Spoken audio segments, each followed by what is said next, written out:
Hey everybody, what's up? Gene Jackson here with another channel update here from the Retro Wrestling Archive. It's been a week or two. I meant to do one of these last week and things got really busy and I wasn't able to do it. So I want to jump on here tonight and take a little bit of time to kind of update what's going on with the channel. And if anybody gets on, we may have a little discussion about this and that. Last time went really well. A lot of people came in the comments and asked questions, and we got to discuss some old school Memphis wrestling and all kinds of great territory stuff. So if anybody joins in, we'll do some more of that tonight. If not, I'll just give a few updates about the channel and podcast and things of that nature, and we'll wrap this up pretty quick. So we'll see how it goes. But I want to say today, the new MCW Revisited podcast, which is going to be a series within a series, I guess you could say. It's part of the Retro Wrestling with Gene Jackson podcast that has been on hiatus for a little while I was working on some other things. So we're going to get it fired back up. And part of that show is going to be a frequent series where I'm going to go back and review all this Memphis Championship Wrestling that we've been adding to the channel. Hey, there's Adam Luce. Grateful for the PWF footage. Yeah, man, I really enjoy that. That's some footage that I mostly just was able to read about back in the day. Never really got a chance to see much of it. I finally got my hands on some, and I definitely wanted to share it here with all my friends here on the Retro Wrestling Archive channel.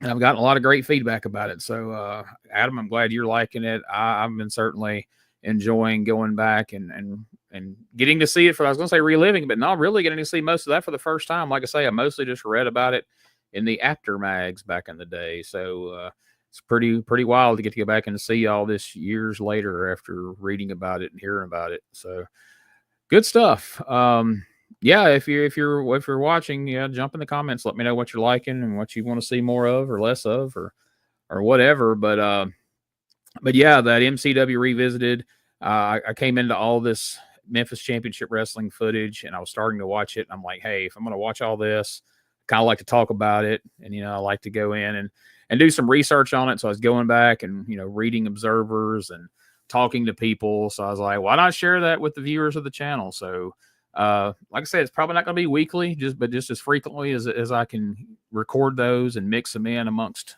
other episodes of Retro Wrestling.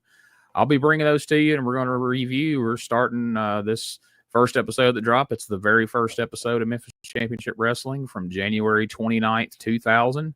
And I'm just going to move on from there. And also, I'll, as I'm going through the observers and everything, we'll be talking about, they were going head to head with Power Pro Wrestling. So we'll talk a little bit about what was going on Power Pro the same day that these aired. And eventually we'll review some Power Pro here on the channel as well. Did you hear about the GCW Senior Scramble? No, I haven't. But that sounds interesting. That sounds like something that I would definitely want to see and hear more about, Adam. So yeah, any bit of info you can give me on that, please do share here in the comments. Brandon Wheeler, hey Gene, hope all's well. I'm doing well, Brandon. Hope you are too. Thank you for joining in with us and talking a little wrestling here tonight here on the archive. And Adam says it has George South, Warlord, Mike Jackson, Ricky Morton, Tommy Rich, and Doug Gilbert in a 6-way. Okay, so I knew those guys were booked.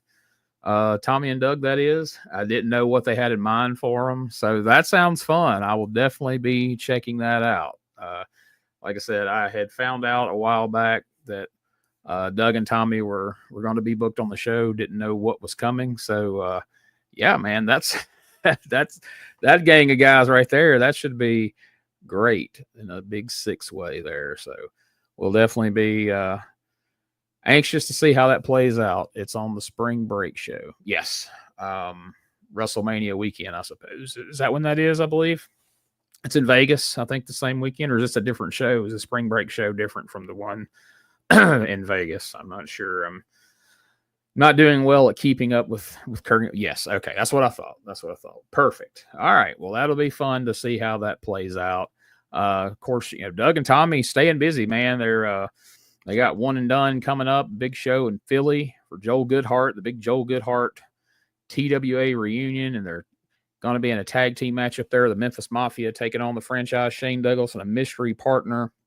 Of course, those guys are Team Extreme, so that should be a lot of fun. I'm really hoping I get to make it up there to that show.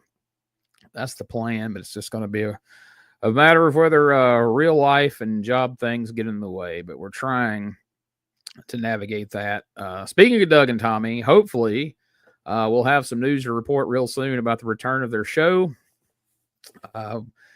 Should have been up and going by now, but it's been delayed. I don't really know where we're at right now. There was supposed to be some news on it this week, but still waiting on that. So there's really, I can't announce anything as of yet, but hopefully very soon we can finally tell you where you're going to be able to find the new iteration of Dangerous Conversations with Doug Gilbert and Tommy Rich. It's going to be a lot of fun. And again, hopefully we'll have some news about that upcoming and some other fun announcements as it pertains to Doug Gilbert and Tommy Rich. And of course, speaking of Doug Gilbert, the Dark Side of the Ring kicked off this week with the very first episode, the Hell in the Cell episode with Mick Foley. And of course, we're all looking forward to the Hot Stuff Eddie Gilbert episode of Dark Side coming up this season. Doug was involved with that. So looking forward to seeing what the final product is. I know a lot of times, people do the show and, they interview them for hours. And so you really don't know what's going to make it in and what's not going to make it in and who else is going to make it in. So I'm on the edge of my seat waiting to see that episode of Dark Side. Always check out every episode each year. Big fan of that show. Been following it from the beginning. And of course, once I heard they were doing an episode on Eddie, I was torn. I'm happy that they're doing an episode on Eddie Gilbert.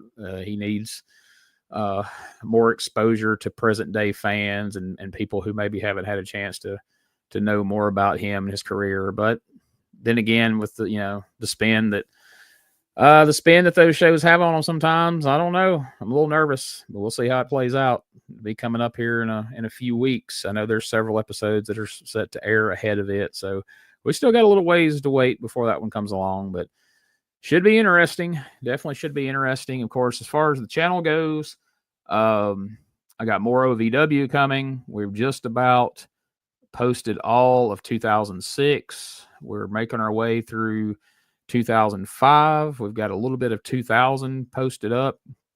I've had some requests for 2003 and 2004, and those are definitely in the works. Once I got 2000, 2005, and 2006 all going along at kind of different rates, I didn't want to have 4 years of it going up at once and getting slowed down on getting 05 and 06 up because I'm putting up 03 and 04. So 06 is almost all the way up.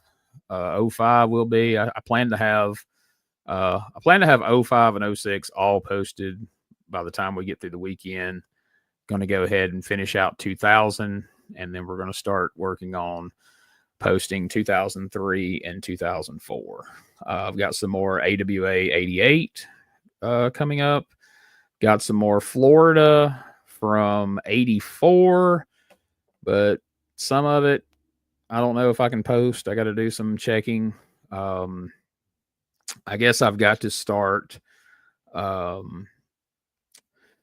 do I put this? I guess I need to start checking into some of this footage more so about, where it comes from and who has claims to it or, who helped get it out to the public. I've had a ton of Portland on the channel. A lot of it's been up for a long time now. But I added some more yesterday. And then by the end of the night, I'm catching hell on some Facebook group. Some guy says that, he's the one that restored this footage and put it out there, and I'm not giving him proper credit. And he claims he went on a video and commented and said the comments got deleted, which I didn't delete the comments. I've got no problem crediting anybody. I didn't credit him because I didn't know he put the footage out there. How would I know that? I didn't get it from him. I got it from another subscriber to the channel. We did some trading of footage. Portland was among it. I started posting it. Didn't get any backlash. Then all of a sudden last night, I'm a bad guy because I'm posting this guy's footage and I'm not crediting. I asked him, how does he want me to credit it? And then he just, I don't know. He kind of just shut down. So I don't know where we're at on that. I'm going to go back and I've taken all that down, or I've at least made it all private for right now until I get this sorted out. I'll go back and make sure I credit this guy and put his name in the description so everybody knows that he's the one that restored the footage and helped bring the footage to the forefront. Again, I didn't get it from him. I didn't know it came from him, or I would happily. This channel exists, guys, for you all to get to see this old wrestling footage because I love it. I know you guys love it, and I like the community we're starting to build here of people going in the comments and sharing their memories of it and what it means to them and requesting things, and then we get it put up. And that's all this is for. I don't make any money off this. I don't, this isn't. I can't run ads during none of this stuff. I don't make anything. The only thing that makes any money, a little bit of money, is the Patreon. And then the money from the Patreon is used to get more footage to, put to the channel. So, I've got no problem crediting anybody with anything I put on here. And I have no reason to go and delete anyone's comments or duck or dodge anybody. This stuff is just here for everyone's enjoyment. Like I say, I'm not making money off of it. I don't, I don't know, but it wasn't a fun night last night. I don't know. I just didn't like the vibe of the whole exchange. But like I say, I immediately went and made all the videos private, and until I can go back and put this guy's name in the description or whatever it is that's going to, appease him to where he's not bashing me in wrestling groups on Facebook, then it'll stay hidden for now. But moving past that, here we go. I grew up in San Francisco. Think you'll have any Shire tapes uploaded at some point? I would love to, but be honest, man, I don't have any. It is something that I am trying to get my hands on. It is a territory that, quite frankly, I'm not very knowledgeable about just because there's not a lot of footage of it out there, and what there is, I just never have really gotten my hands on it. But in the past year or two, I've been researching it a lot more and studying, the territory. Like I say, in one of the last videos I did, I talked about a lot of the books I've been reading, and one of the or two of the books, I should say, because it's part 1 and part 2, is the Frankie Kane books, Raising Kane, that you can get from Scott Teal over on crowbarpress.com. Excellent books. He also has the excellent shooting reviews with Frankie as well. And so he had some interesting stories about Shire's territory. And then, of course, I'm a part of the WrestleCopia podcast network. We have a lot of great podcasts over there. And, of course, Ray Russell does a podcast every week with Bob Roop, who also has interesting tales of working with Roy Shire and that territory. So I hope to get a hold of some of that footage. And if I do, I certainly will be putting it up on the channel. See, the guy who owns it just sits on it and refuses money that is offered. Yeah, man, there's a lot of that, and I don't get it. I mean, I guess if somebody owns the footage, I guess that's their right, but I don't understand it. I don't understand it. Name a price and get paid, and then let people enjoy it. It's history. It's history, and it serves no other purpose than to be here for people to view and enjoy and learn from and be entertained by.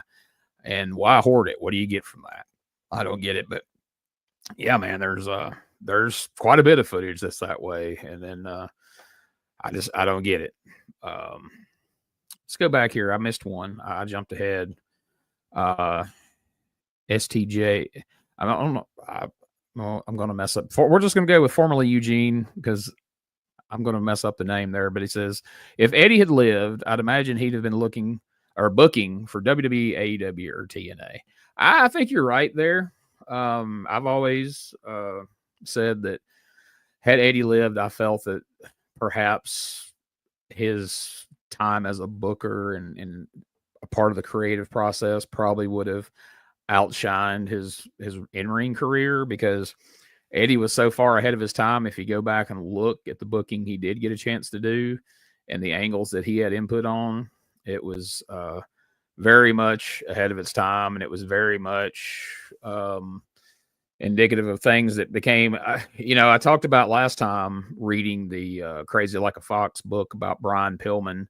And, I was in college at the time of the loose cannon, as the loose cannon character developed and evolved. And a lot of similarities between Eddie Gilbert and Brian Pillman. And I think the way that Brian was able to capitalize on the internet, like Adam says here, he was on the beginning of the internet exactly. And Pillman really managed to make the internet work for him.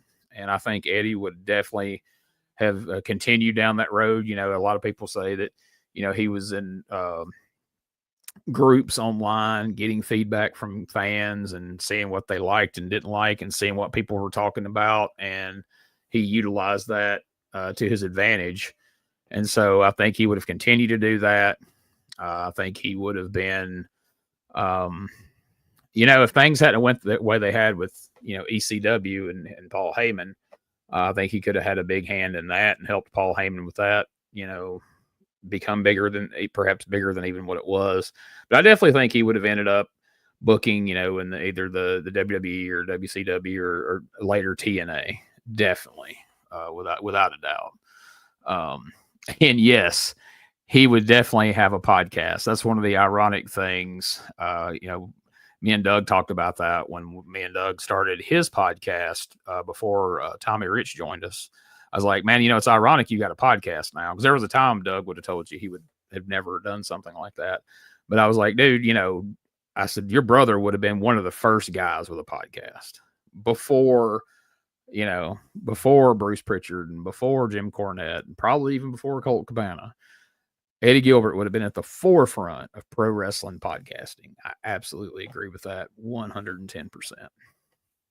So let's go back and check another one. The one thing I wish was out there was more. I wish there was more of the Tony Rumble, NWA, New England, and the CWA.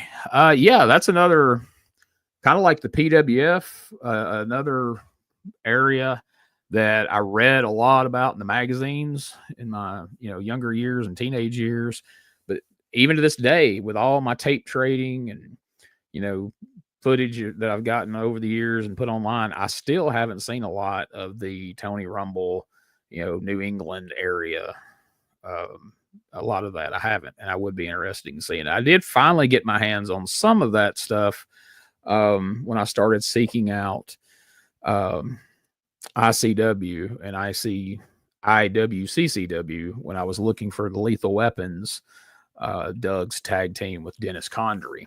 And I did get some footage of that and got to see a lot of that. I didn't put a lot of it online because I know there's streaming things and whatnot that the Savoldi tapes are involved with, but I did put up some of the Lethal Weapon matches, and fingers crossed, nothing's, there's been no issues there, and hopefully there won't be, because I just wanted people to be able to see that time in Eddie and Doug's career. And I know he meant a lot to him to tag with Dennis Condrey, and that's what I was saying. The guy who owns it sits on it. Yeah. That's one of those areas that's definitely being hoarded, for lack of a better word. But anyway, it is what it is, right? I mean, what are you gonna do?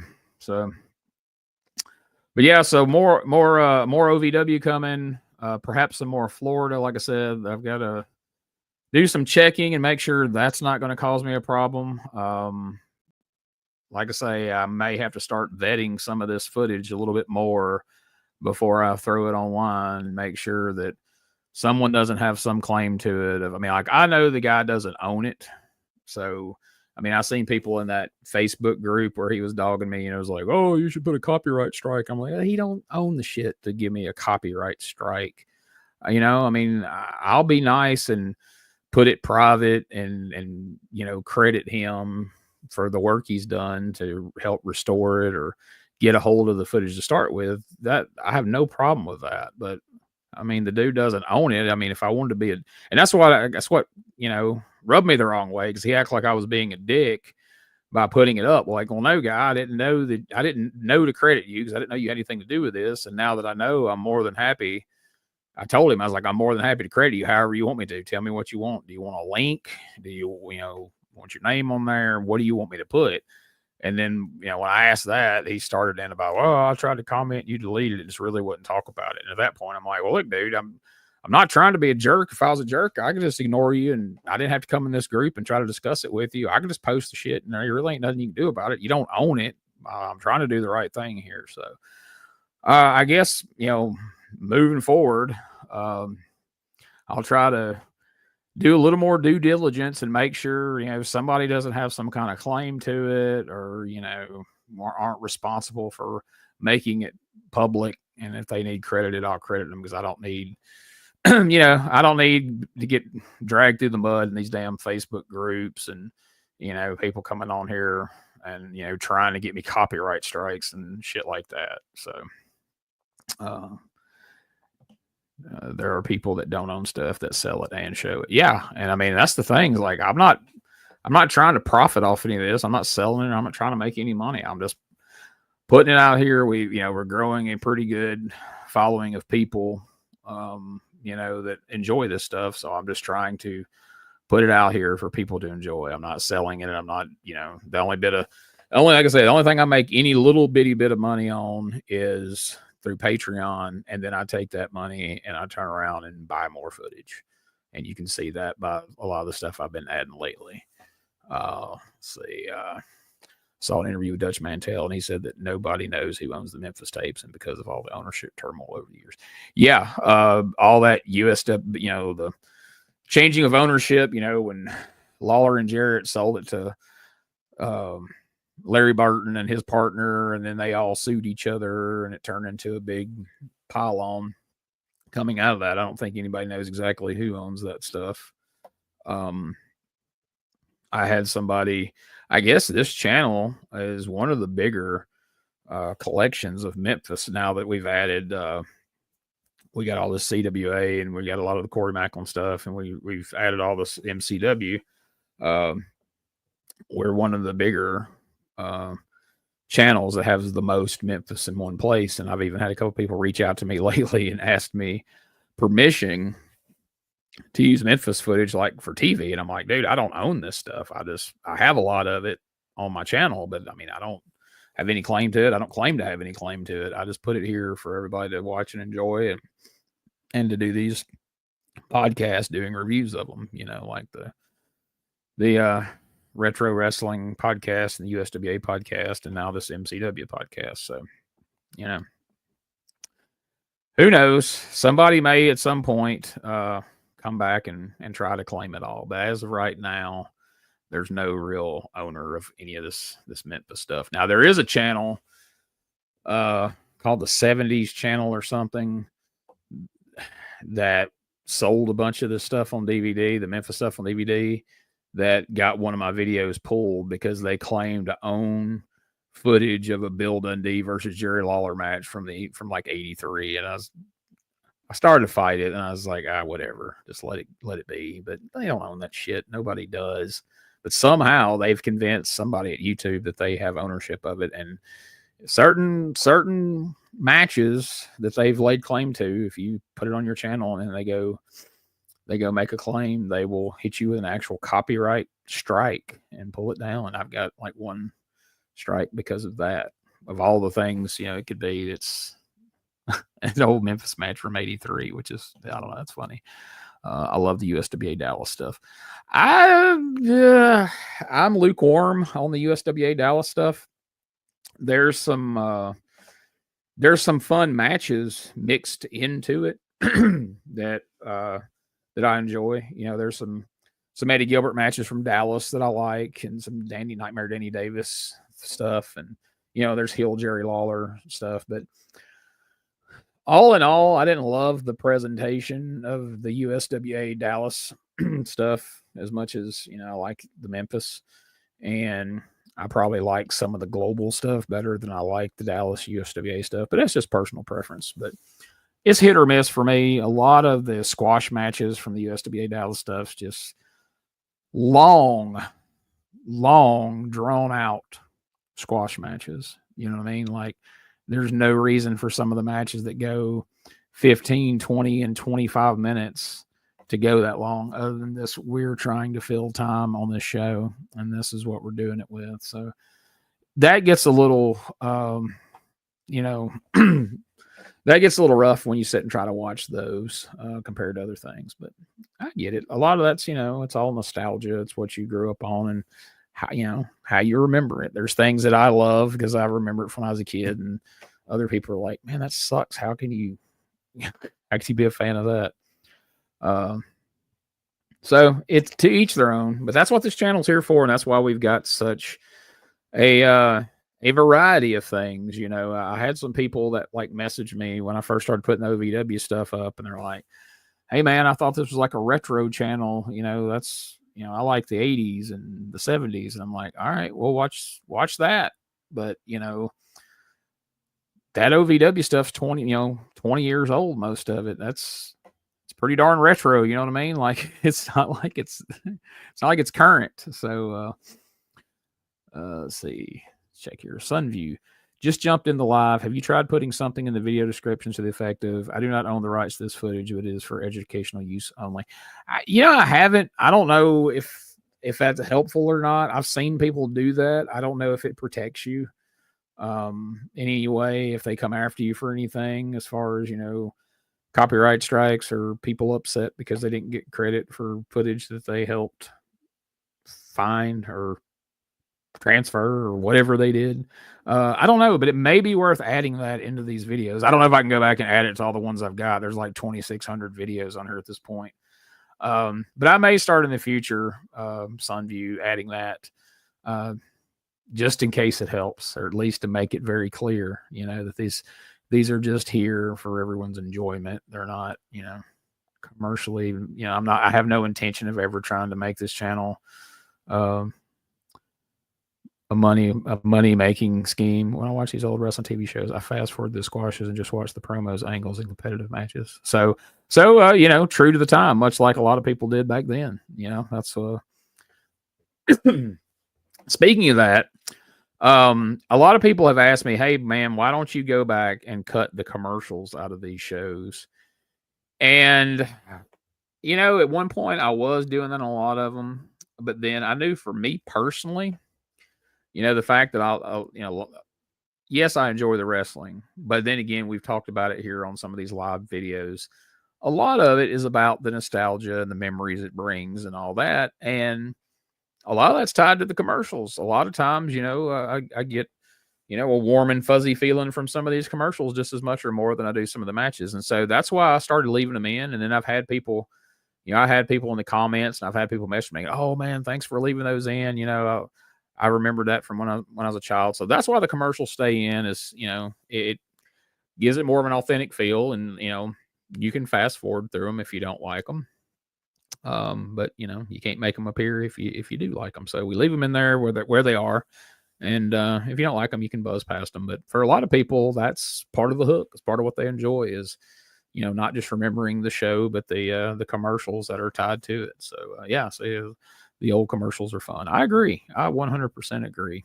And there's things that I find in some of these shows that I realize have been laying dormant in my head, living rent free in there somewhere for years, that it bubbles back to the surface when I'm watching some 1982 episode of Florida or Portland or Memphis or whatever it may be.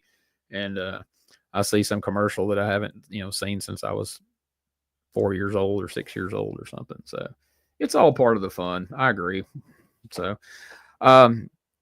as always, keep commenting, keep letting us know what you like and what you want to see more of. I can't promise you, when you make a suggestion or request, that, I'm going to have it up within a couple of days. But as people can attest, as you've seen, when you do make suggestions, I do make every effort to go track some of it down and do what I can to put some up. And some of it, a lot of time, is just I do have it. Just you can only.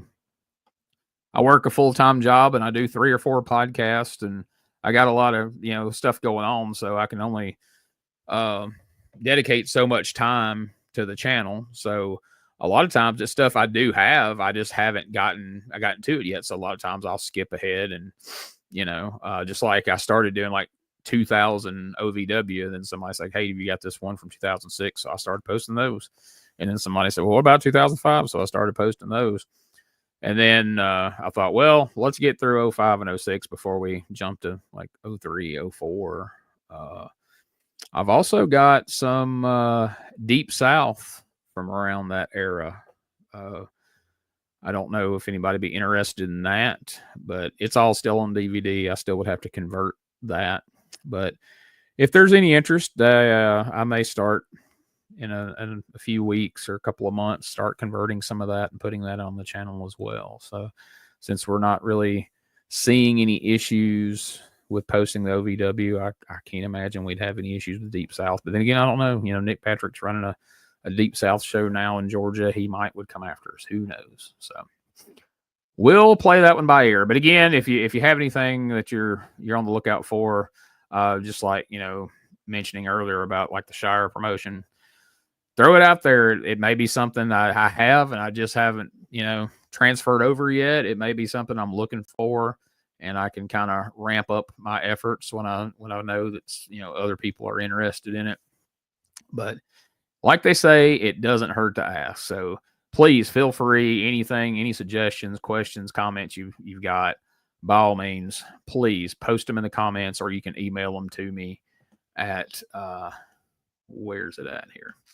I guess I don't have it in this one. GeneJackson95@gmail.com. If you have any questions, comments, concerns, if some of this footage does you deserve to be credited on, you can email me there, and we'll do what we can to make it right. Like I said, I'm not here to try to jack anybody's footage or hurt anybody's feelings or take advantage of anybody.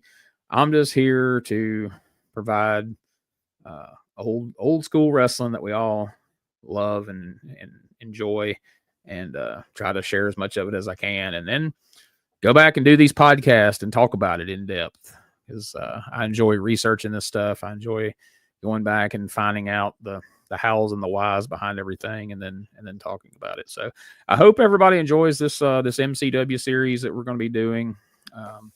We'll keep rolling right along with that. This is the first podcast. I've got some buddies, Ray Russell and Tyler Peters, have done some that have done, these podcast reviews alone. And it's not something I had ever tried. It wasn't something I didn't know if it's something I could do or not. And maybe I can't, maybe somebody may come along and tell me, well, guess what, pal, you can't. But, doing all these different podcasts, it's a real struggle to schedule these things, to do them with other people, because everybody's got to work and they got lives, and I'm juggling several different shows right now. So I was like, you know what, I'm watching these MCW shows. I've got access to observers and books and magazines and interviews, and I know a lot of these people. I actually outright know a lot of the people involved. I can probably review these by myself, and it'll be one last show where I have to try to coordinate schedules with anybody. And then, hey, have you watched it yet? Hey, have you made notes? And, I can just sit down and crank these out at my leisure. So that's what we're going to try to do. And hopefully everybody enjoys them. If I start getting a lot of feedback going like, hey, man, you can't pull this off by yourself, these suck, then we'll see about maybe trying to get a co-host or figure something else out. But so far, all the feedback's been good, and I greatly appreciate all the feedback, whether it's good, bad, or indifferent. Brandon, you said you may review some Power Pro later. I know you have a crazy caller on the USWA show. Is there any real heat between you and the caller? No, as of now, there's not. I mean, I don't know.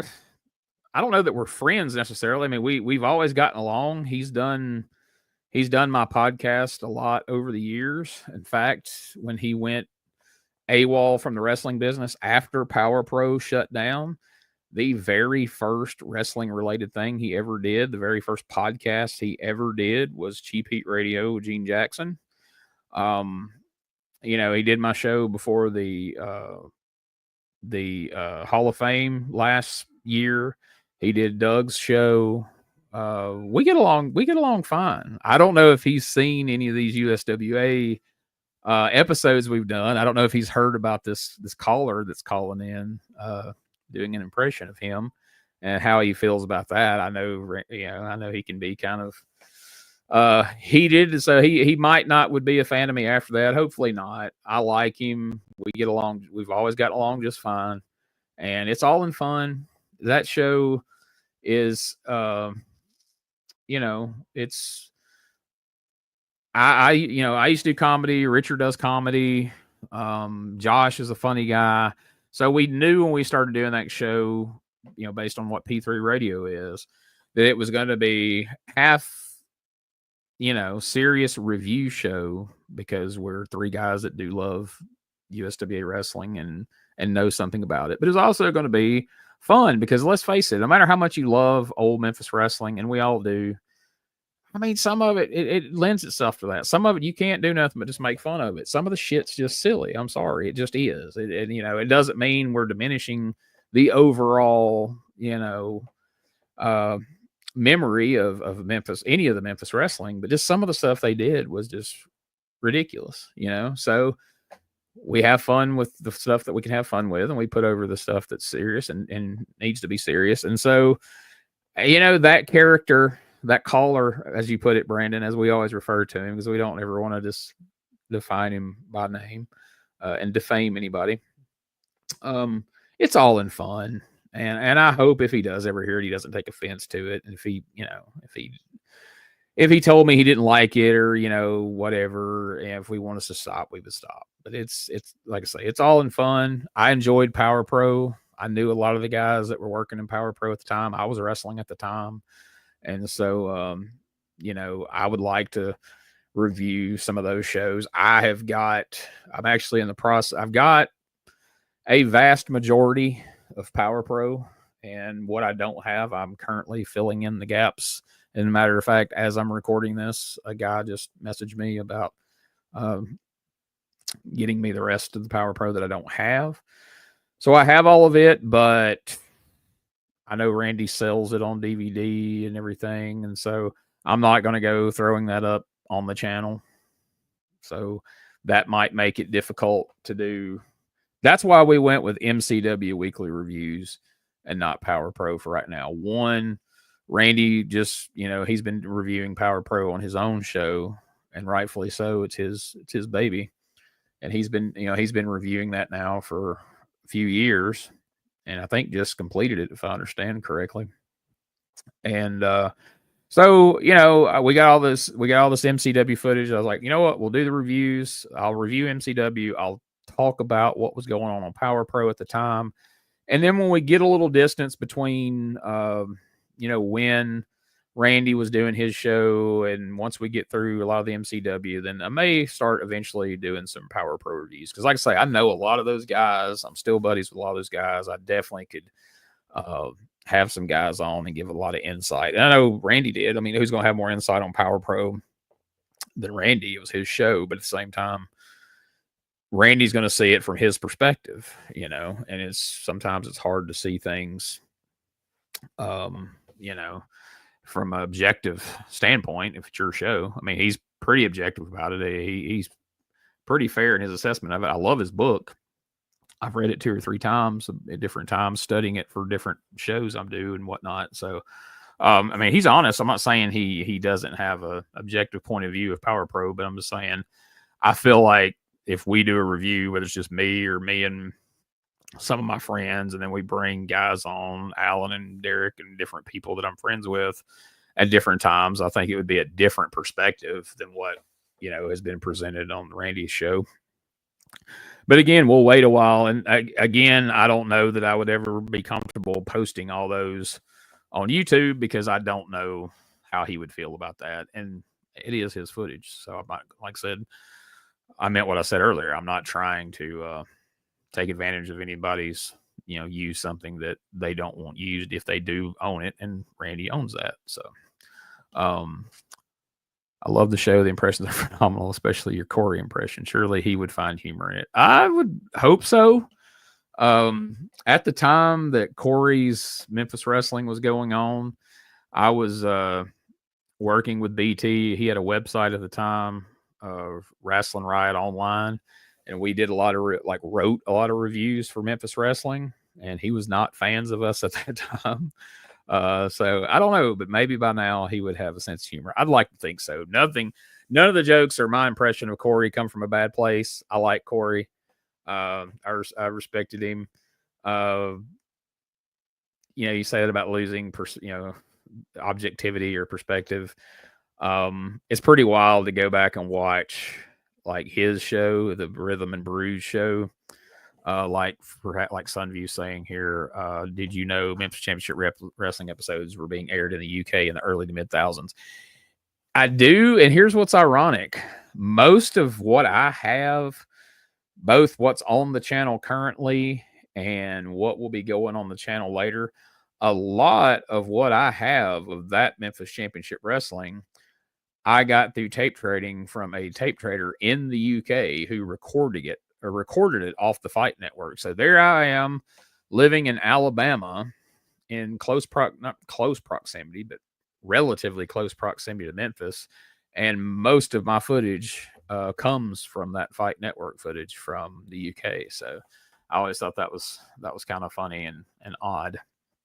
I wasn't aware of the history of that show. I thought you did a really good job on explaining the backstory in the first episode. Well, thanks. That's my goal. That's what I want to do with this. I want to have fun with it, and we can, on both the USWA show and me and Ray doing the Memphis 1985 show, any show that I'm involved with, I want to make it fun. And when there's moments for that, I want to do that, because I know for me personally, if I watch or listen to something, I want to be entertained and I want to learn, and I want to get from it as many things as I can. So if we can have fun with it and you can learn something. And so I think there is kind of an interesting backstory to how KEW went from Kick-Ass Wrestling to Memphis Championship Wrestling, how Lawler left Power Pro and went to, join Terry Golden's group, and it got the WWF developmental.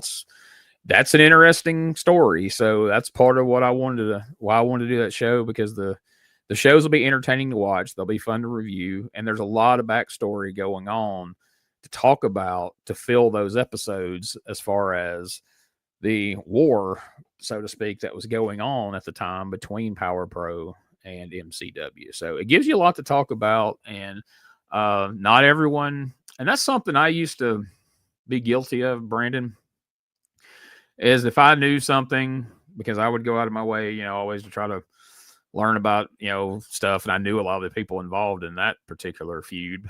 I just assumed if I knew it, then probably everybody knew it. And so nobody wants to hear it. But then I eventually came to find out, like, okay, well, a lot of the stuff isn't necessarily common knowledge. So there is something to be said for sharing it and doing these shows and putting it out there. Yes, some people do know, but some people don't know. So I hope people enjoy it, and I hope people are able to learn something from it. Like I say, I'm doing a lot of research on it. Not only am I watching the shows, but I'm going back and reading the newsletters, and going back and rereading some chapters in some books, and going back and checking out some shoot interviews, and reaching out to people that I actually know, going, hey, what was the story with this? And so there will be, on each episode, there'll be some fun. We'll have some fun with what happened on the show, but then there'll be some insight and hopefully some things you wouldn't get anywhere else. That's the plan anyway. Zippo, hiya. What's up, Zippo? Thanks for joining us. And that's cool. I used to watch it on a channel called the Wrestling Channel, which became the Fight Network. Yeah, I've got a lot of stuff in my collection, a lot of DVDs that I haven't even scratched the surface of yet, as far as this channel goes, that came from the Wrestling Channel. I had a really great friend that lived in the UK, and we traded a lot of wrestling footage. And I was really jealous that we didn't have the Wrestling Channel over here, because they had some some really cool stuff on there. So, and you'll see more of it as time goes on. There's still thousands of discs of things in my closet over here, in cases and cases and cases of DVDs that we hadn't got to yet, that we're going to get to. And that's why I say, let me know what you want to see, and chances are I may already have it, and we can go ahead and start moving it to the front of the line. So I guess that's enough rambling for this round of Live from the Archive. I appreciate everybody joining us tonight, and I appreciate everybody, like I always say, all the interaction that we have on the channel, all the comments and likes and sharing and great memories that everybody shares in the comments. That's what I'm doing it for, and that's what I enjoy. So thank you for that, and we'll be back again with another one of these lives, and we'll be back with a new episode of Retro Wrestling. I've got a couple of good interviews in mind that I've wanted to do. I reached out to some people back in November and December about some interviews that I wanted to do, and then some other projects came up that I had to kind of put those on the back burner. So now I got to reach out to those people again and try to get those interviews set up. Also, I want to do some significant research for those interviews so that we can have a in-depth conversation. So there's going to be some fun interviews coming up that you're not going to see anywhere else, or hopefully not in depth the way they are here. So look out for that, plus more of the MCW Revisited. Right now, I've really been getting into Fuller's Southeastern Territory. Yes, I grew up a big fan of Continental. I grew up going to Continental shows in Columbus, Mississippi, and Amory, Mississippi, and around my little neck of the woods there. But my fandom started up in late '85, right about the time they converted to Continental. So it wasn't until I got into tape trading that I was able to go back and watch the Southeastern stuff.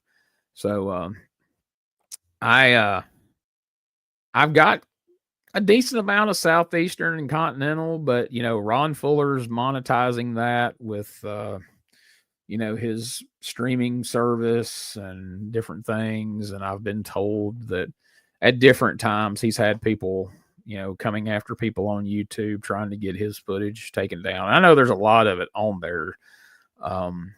And I know there's a lot of matches and everything. I think it's more the full episodes of Continental and USA that he goes after. And again, just like I said about Power Pro, that's his right. That's his show. I don't know that he necessarily owns the footage per se because of selling it to David Woods and all that, but that's not for me to sit and debate. So that's why I don't put much of the Southeastern and Continental up on the channel these days, because I do know that he's monetizing it and he's got a service you can subscribe to. So we'll kind of leave that alone. But yes, Sunview, I agree. I do enjoy, or Zippo rather, sorry, the Southeastern Territory and all that good stuff. So who knows, maybe somewhere down the road we can do more with that. But I actually, back years and years ago, I was one of the first people to start really uploading a lot of Continental stuff to YouTube.